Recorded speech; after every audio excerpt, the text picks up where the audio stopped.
नमस्कार दोस्तों। Lockdown 3 almost अपने अंतिम चरण पे है और सोमवार से लॉकडाउन 4 शुरू हो जाएगा। और जैसा कि न्यूज आ रही है काफी रिलैक्सेशंस होंगे लॉकडाउन 4 में, ऑफिस खुलेंगे और सारी चीजें होंगी। तो मंडे से बहुत ज्यादा वक्त मिलेगा नहीं आप लोगों से बात करने का, तो सिर्फ संडे अगली बार से बात होगी। बट आज दो बहुत महत्वपूर्ण विषयों पर बात करेंगे। वो आपको याद है ना, नीरव मोदी और हमारे देश के एक बड़े महान पार्टी के नेता चिल्ला चिल्ला के बोलते थे कि अब नीरव मोदी चोर है, सारे मोदी चोर हैं, मोदी जी ने नीरव मोदी को भगा दिया है। अब बड़ा मजा आया। देखिए उन्हीं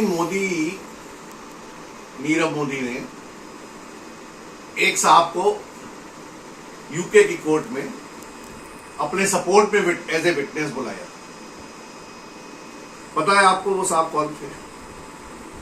वो साहब कांग्रेस के एक मेंबर हैं और साथ में बॉम्बे हाई कोर्ट के पूर्व जज हैं। और उन्होंने यूके की कोर्ट में ऐसा जाके कहा कि नहीं साहब, नीरव मोदी ने कोई घोटाला नहीं किया।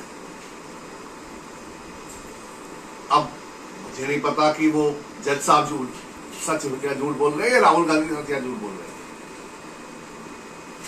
लेकिन अब यह सवाल तो उठ गया है कि कांग्रेस का एक मेंबर जो खुद एक भूतपूर्व जज था, यूके की कोर्ट में ऐसा कहता है कि नीरव मोदी ने कोई घोटाला किया ही नहीं। अब इसका जवाब मुझे लगता है कांग्रेस पार्टी के लोगों को जरूर देना चाहिए कि वो जो चिल्ला चिल्ला के बोलते थे उनके अध्यक्ष साहब, जिनको बहुत सारा ज्यादा मालूम नहीं है देश के बारे में, वो सही थे या ये सही? अगर वो सही थे तो इनको तुरंत पार्टी से निकालना चाहिए, और अगर ये सही है तो उनको माफी मांगनी चाहिए और राजनीति से संन्यास लेना चाहिए। तो ये तो एक मुद्दा था। दूसरा मुद्दा इससे भी बड़ा मुद्दा है, वो है आत्मनिर्भर भारत।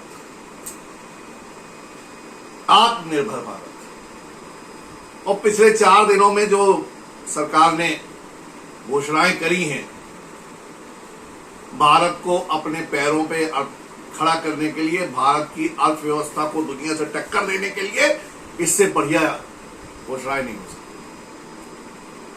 लेकिन कांग्रेस वाले तो वो, मैं आज सुन रहा था एक टीवी चैनल पे बता रहे थे कि जो भी योजना की बात होती है, ये तो योजना इंदिरा जी ने शुरू कर दी थी, ये वाली योजना तो राजीव गांधी के जमाने से चली आ रही है।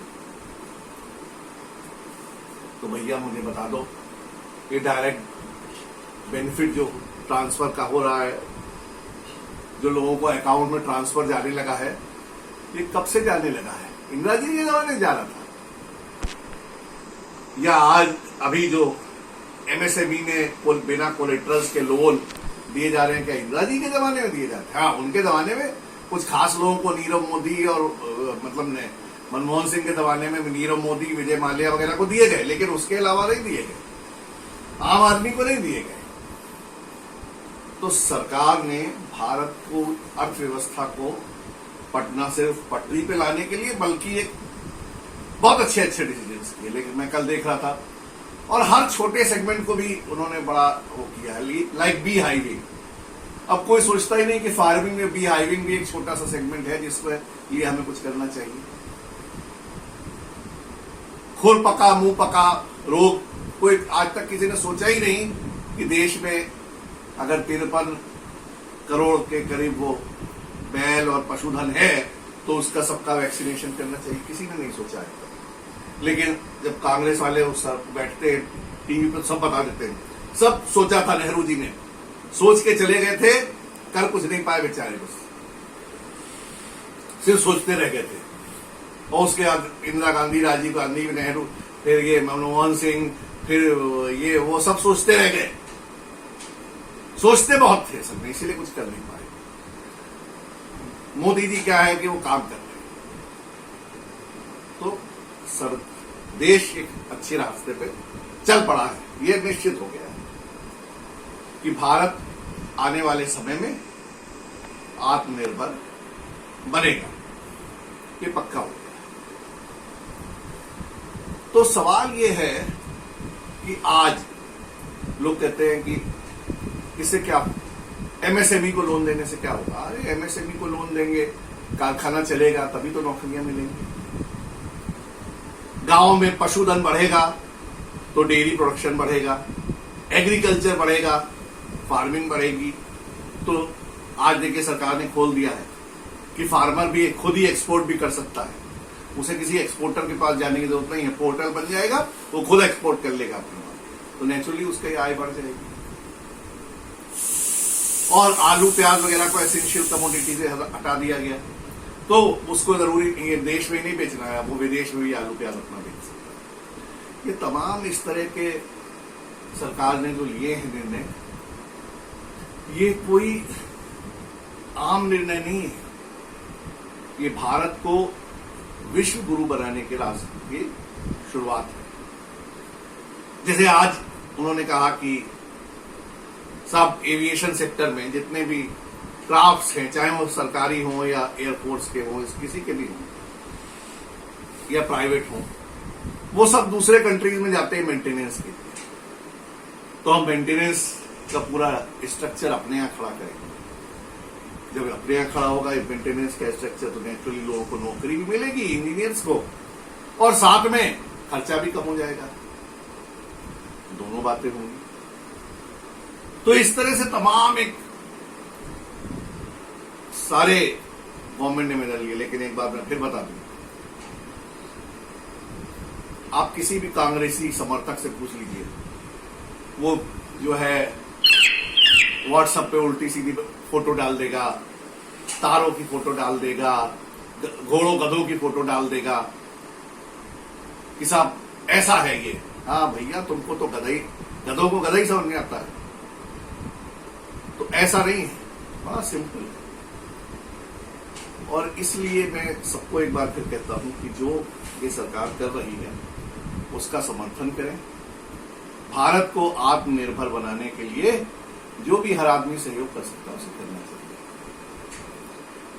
अब सवाल यह है कि कुछ लोग कहते हैं कि साहब मिडिल क्लास पिस रहा है, मिडिल क्लास को ईएमआई देना पड़ता है। तो मैं कहता हूं क्यों इतना ईएमआई ले कि रो, उतना ही ले ना कर्जा जितना आप दे सकते हो। लेकिन नहीं साहब, क्योंकि हमको एक क्या है कि प्रॉब्लम है। प्रॉब्लम क्या है? पड़ोसी के यहां मर्सिडीज है तो मेरे यहां होनी चाहिए। अरे भैया, हम एफोर्ड कर सकते हैं, सिर्फ मारुति तो वही करेंगे, क्यों जाए मर्सिडीज पे जाएंगे? तो सवाल यह है कि मिडिल क्लास पिस नहीं रहा है, वो लोग पिस रहे हैं जो अननेसेसरी अपने चादर से ज्यादा। और हमारे पिताजी हमेशा एक बात कहते थे कि अपनी चादर से ज्यादा कभी खर्चा नहीं करना चाहिए। जितनी हैसियत है उतना करो खर्चा, कभी नहीं पिसो। और एक तीसरी बहुत महत्वपूर्ण बात जो हमको कोरोना ने सिखाई, और मुझे लगता है कि जो समय का चक्र है वो घूम के वहीं आता है। जैसे ऐसा कहा जाता है कि 4 युग हैं, फिर पहले सतयुग आएगा, फिर त्रेता आएगा, फिर द्वापर आएगा, और फिर आखिर में कलयुग आएगा, और फिर सतयुग आएगा। अब देखिए समय का चक्र कैसे घूम रहा है। पहले हम लोग बाजार जाते थे, अपना लिस्ट लेके जाते थे, पंसारी को देते थे, ये सामान निकाल दो, वो निकाल देता था एक, और हम अपना सामान लेके चले आते थे। फिर जमाना आया शॉपिंग मॉल्स का, और हम गए, हमने एक ट्रॉली उठाई। अरे साहब, विदेशों में ऐसा होता है कि हम ट्रॉली लेके चलते हैं, अपना सामान खुद ही रख लेते हैं, ये चाहिए वो चाहिए। अब आज कोरोना के बाद फिर वही हो गया है। जो शॉपिंग मॉल है वहां भी यही हो गया है, जो कुछ ग्रोसरी स्टोर खुले हुए हैं कि साहब आप जाइए, अपना लिस्ट दीजिए और सामान ले आइए। ये चकाचौंध से पार हो जाइए। पहले हमको याद है जब बचपन में हम लोग चलते थे तो बेडरोल चल के लेके चलते थे ट्रेन में। आज कोरोना के बाद फिर आया समय जब कि अरे साहब हम तो चलेंगे एसी में, तो उन्हें कंबल भी मिलेगा, चादर भी मिलेगी। आज क्या हुआ? आज जो है फिर बस सब बंद हो गया। क्यों बंद हो गया? कोरोना काल। तो प्रकृति जो है ना, जब भी आप प्रकृति के से दोहन में लग जाते हैं ना, प्रकृति ये सब कुछ वापस ले लेती है। तो जो चकाचौंध आप कर रहे थे नाटक ना, अरे साहब शाम को 9 बजे, बंबई में तो साहब रात होती ही नहीं है। आज बंबई में घरों में बैठे हुए चुपके से, दिन ही नहीं हो पा रहा है, रात तो बाद में होगी। तो जब हम प्रकृति को का दोहन शुरू कर देते हैं और चकाचौंध में फंस जाते हैं ना। अब देखिए, एक बड़ी अच्छी सिस्टम था हमारे यहाँ कि बच्चों का बर्थडे होता था तो घर वाले मिठाई बनाते थे घर में, और घर में मिठाई बना के सबसे पहले भगवान को चढ़ाते थे। हम लोग छोटे थे तो ऐसे ही होता था। फिर एक सिस्टम आया, happy birthday to you, cake कटेगा साहब, केक कटेगा साहब, केक कटेगा साहब। मुझे याद है जब मेरा बड़ा बेटा करीब 7-8 साल का था और हमारे एक रिलेटिव थे, उन्होंने उससे पूछा कि अच्छा तुम्हारा बर्थडे आ रहा है तो इसमें कितनी मोमबत्तियां लगेंगी। तो उसको ये नहीं पता था, क्योंकि हम तो कभी इस केक में विश्वास करते नहीं थे, क्योंकि हमारी संस्कृति में काटने की संस्कृति नहीं है, जोड़ने की संस्कृति। अब देखिए कोरोना काल आ गया है। अब केक में क्या है, पहले आप फूकेंगे मोमबत्तियां, जब आप फूकेंगे तो आपका लार का कुछ हिस्सा केक पे गिरेगा। तो मैं आज लोगों से पूछना चाहता हूं कि ये जो असभ्य तरीका है केक के ऊपर मोमबत्तियां फूकने का, जिससे दूसरे की लार उस पर गिरती है, क्या अब भी आप उस केक को खाना पसंद करेंगे जिसके ऊपर फू करके लार लोग फैला रहे हैं? मुझे लगता है मैं तो ना पहले पसंद करता था ना आज पसंद करूंगा, क्योंकि जब आप फू करते हैं तो थोड़ी लार तो गिरती है ना। तो ये तो अंग्रेजों का तरीका हमने अपना लिया। हम केक खाएंगे, हम तो बर्थडे में हमारे यहाँ तो भाई मिठाई बनती थी, खीर बनती थी, उसका भगवान को भोग लगाया जाता था, और भोग लगाने के बाद ही हम लोग उसको खाते थे। तो आज एक बार फिर प्रकृति ये कह रही है कि हम जब भी अपने यहाँ खुशियां हो तो मिठाई से करें। ये केक की संस्कृति हमारी नहीं है, ये काटने की संस्कृति हमारी नहीं है। हमारी संस्कृति है जोड़ने की संस्कृति, हमारी संस्कृति है भक्ति की संस्कृति, हमारी संस्कृति है प्रसाद की संस्कृति। हाँ, अब आप उस लार को प्रसाद समझे तो भैया आप ही खाएं, नमस्कार तो है। तो जीवन में आज कोरोना काल ने हमको ये बात फिर से समझा दी है कि जो हमारे पुरखों के मूल्य थे वही मूल्य सही थे। पहले हम मुंह पे अंगोछा बांधते थे, आज लोग कह रहे हैं कि भैया, तो लोग 25 रुपए 30 रुपए का मास्क खरीद के भी लगा रहे हैं डर के मारे। पहले अंगोछा लगा, पहले घर में घुसने के पहले नहाते थे, आज घर में घुसने के पहले इसलिए नहीं नहा सकते कि बाथरूम जो है वो तो बेडरूम के साथ जुड़ा हुआ है, तो सारी गंदगी लेके घर के अंदर चले आते हैं और हमको फिर इससे निकलना पड़ेगा, ये बेवकूफी के सिस्टम से, अटैच्ड बाथरूम के सिस्टम से। ये क्या है कि दुनिया को देख के आप जो है ना पागल हो गए थे। पता नहीं क्या अंग्रेजों ने ऐसा कर दिया कि हिंदुस्तानी ऐसा पागल हुए कि जो जो अंग्रेज करते थे हम सब वो करने लगे। और एक बात है, अंग्रेज वो करने लगे जो हम सब करते हैं। इस्कॉन टेम्पल इतना बड़ा उनका वो है प्रोजेक्ट, तो वो भगवान की शरण में चले गए और हम अज्ञान की शरण में चले गए। तो इसलिए मैं फिर कह रहा हूं कि वो पुरानी पद्धति फिर लौट रही है। क्यों लौट रही? क्योंकि प्रकृति हमको ये समझा रही है कि वही प्रकृति, वही संस्कृति सही थी, और आज जो हम कर रहे हैं ना ये सही नहीं है। तो फिर मैं कहूंगा एक बार खत्म करने के पहले, जब आगे कभी आदत देखिएगा ना बर्थडे में हैप्पी बर्थडे टू यू फू, तो जरा सोच लीजिएगा कि उसको खाना है या नहीं खाना है, और जाके घर पे प्रसाद चढ़ा के खा लीजिएगा, वो ज्यादा अच्छा होगा। दान की संस्कृति थी हमारी, आज कोरोना काल ने फिर हमें सिखाया है कि अगर हम दान करेंगे तभी हम जीवन में आगे बढ़ेंगे।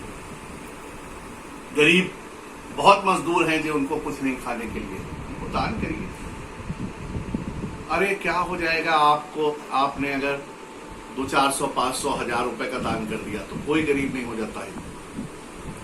लोग वीडियो भेजते हैं, मिडिल क्लास साहब बड़ा परेशान है। अरे मिडिल क्लास परेशान इसलिए है कि मिडिल क्लास सिर्फ जो है चौंधियाती आंखों से बस देखना चाहता है। हो देखिए साहब अमेरिका में कैसे लाइट जलती है साहब। अरे वो भी तो देखो कि हमारा दिया कितनी अच्छी लाइट देता है, वो क्यों नहीं देख पाते।